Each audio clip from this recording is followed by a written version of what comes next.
And you have to get to the root cause. If this situation in London is going to be solved, it's not going to be by locking up and throwing lots of young people in jail, sending them to prison, trying to find out the people that's responsible. Yes. But at the same time, you can't do all this on one side, and then are you going to let the police officers go who are responsible for the brutality, who are responsible for the murders of individuals?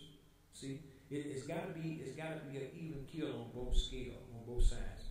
And oftentimes, what the communities see in these situations, they go after the people that's responsible for the rioting, the looting, the burning, and at the same time, they let these police officers go. They're allowed to continue to patrol in those neighborhoods. They're allowed to continue to harass people. And you know what? Most likely, they'll end up murdering somebody else. See, it's not like they're just going to stop. They'll end up murdering somebody else. The other thing that we have noticed over the years in doing shows and doing research is that most police departments, they have a code of silence where one officer will not tell on the other officer. That's straight across the board. We saw it happen so many times in Chicago, in so many cases, New Orleans, Detroit, LA. And when these officers are put on trial, this is another point of history.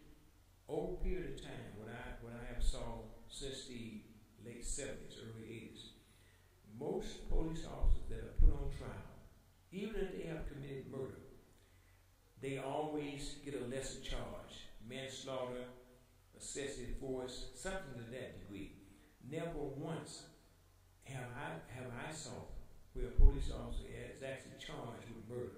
You know, as a citizen, if you murder somebody, they're not going to drop the charges down to manslaughter, lesser charge. They're going to charge you with the full charge. They're going to give you the full charge, which is usually first-degree murder. Most times, the police officers murder somebody, they usually get a lesser charge, which is manslaughter, or in most cases, they don't even get charged. That's the other thing. And mind you, that when they get charged, it's not without pay. They continue to get their pay and they continue to get their benefits. So that's the other thing. You know, in some of the cities, and one of the things that we try to push for here in Des Moines is a citizen review board. And if I'm not mistaken, I think our city, is one of the places they have a citizen review board. The Des Moines Police Department and the police union here in Des Moines, they fought against that. And I remember we had some continuous hearings where we were trying to establish that. We never got it. We never was able to establish it. But see, a police review board would mean that you would take action, and it would be a push towards to get those individuals dismissed from the police department. It means that you would have a chance to have hearings. It means that you would have a chance to have a stronger complaint. And this is the other thing too. Oftentimes in major cities where you have within the police, this is the really funny part. I'm not saying funny in the light of what is happening, what's going on, but this is the funny part about it. When you go to file a complaint, isn't it interesting? The very people that's doing the brutality, that's who you go to file a complaint against. Now, common sense is going to tell you, if you're going to file a complaint against police officers who have murdered or brutalized somebody, you think they're going to convict, they're going to complain against their own? So that's what happened. When you go to file a complaint, in most police departments, you're filing them with the Internal Affairs Division. And those are the same people that work with the people that are doing the brutality.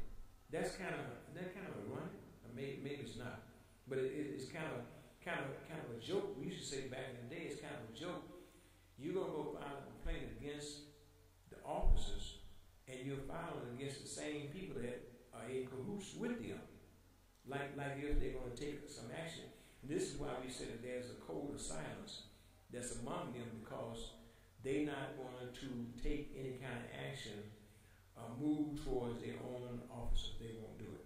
And most times when people file a complaint, the Internal Affairs, every city they have one, Nothing ever really comes out of that. And then when people go down, oftentimes they are harassed so until they are made to feel like that they the ones that did something, and they come in and file a complaint. See, this is the other thing. We went down to the police station so many times with people to file a complaint, and they make the people feel so guilty and so bad. Some people just got so disgusted they just got up and left because they was getting questioned and drilled so as if they had did something, and they was the ones that was coming to file a complaint against the officers. So this is kind of the part of the preliminary and harassment that you go through. And so if you have a case, say like in London, where you have all the brutality, most likely you got the same kind of system where the individuals go to file a complaint, and it's like a joke. You know what it reminds me of, and just bear with me for a minute. It reminds me of back in the day when they were doing the civil rights and the whole struggle for freedom and justice and equality. When people would go to court, and you've probably seen this on some of the movies, and the judge, the jury, and most likely the whole court would be Klan members. And you know the funny thing about it? They would say sometimes the only reason it took them so long to come to a verdict was they would be sitting back in the back room, they'd be laughing and joking about what they had did that night. They had either lynched somebody or they had murdered somebody. And they would be laughing and joking about somebody they had murdered and lynched. And that's what took them so long. And one day they had a long time coming to a verdict because you had the judge who was a Klan member, you had the jury of the Klan members, and you had all of those individuals who was members of the council. They had a white citizen council. And these individuals was the one that came up with decisions. So what would happen, they would take a long time coming back with a verdict, not based on no kind of evidence, based on the fact they would laugh and joke about what they had got away with, what they had did, and the proper was planning on doing something else the next night. So that's kind of like what it's like when people go to file a complaint against police, the Internal Affairs Division of the Police Department. You go in and file a complaint, and people already kind of know that nothing is going to be done. So it's a joke. And you know the other thing that I think is an insult, in so many cases we have the NAACP, and I got to speak about the like of them having the courage to stand up for the people, because it's a sorry excuse for the NAACP and the reputation they have. In this city of Des Moines, I don't know how many times individuals have talked to me about them going and trying to get the NAACP to get involved with the case, or they went to them for support, went to them for help. And what you will find out, and I say this from experience because I've seen this happen, I've witnessed this happen in so many community meetings that we've had here in Des Moines where someone has got murdered. For instance, when Charles Dudley got murdered, he was shot to death 16 or 17 times. And what would happen, in this community, there would be a community meeting, they would bring the chief of police out, and the community would question him, or at least try to. But what's so funny about it was when the Ministerial Alliance would pull together the meeting of the NAACP, they would bring the chief of police out, and I saw this happen. I'm not saying nothing that I didn't see happen. I witnessed that because I was there. The chief of police would come in. William Motor was the chief of police at that time here in Des Moines, Iowa. When he would come to the meeting, he would go straight up to the front, sit right among the ministers, right in the middle of them. He'd get right like in the middle of them, like he was really afraid, And so they would kind of be providing security for him. So he would sit right in the middle of them. When the community would begin to question him, and it was a question that I guess the Ministerial Alliance thought was too hardcore for him, thought it was insulting for him, thought it was a question that shouldn't be asked to him, they would simply get up and stop the question. Get up and tell the community, You don't have a right to be talking to the chief like this. And we, I'm laughing about this now. It wasn't funny at the time, but I saw it so many times. And so what happened over a period of time, the people got to the point where they didn't have the trust and they didn't have the respect for the NAACP. So people just stopped going to them because they saw it really was like a joke, that you would go to an organization who's supposed to be about serve the community, but most times they wouldn't. But the other thing that's interesting, and I read this in some information, and this is something I want to get into, to also mention this. I read some information about the Rothschilds family. Now, the Rothschilds family is one of the wealthy Jewish families, the elite, I should say, the elite Jewish families. You have a couple of them. You had the DuPonts, you had the Mellons, you had the Rockefellers, you had the Rothschilds. They're at the top of the list.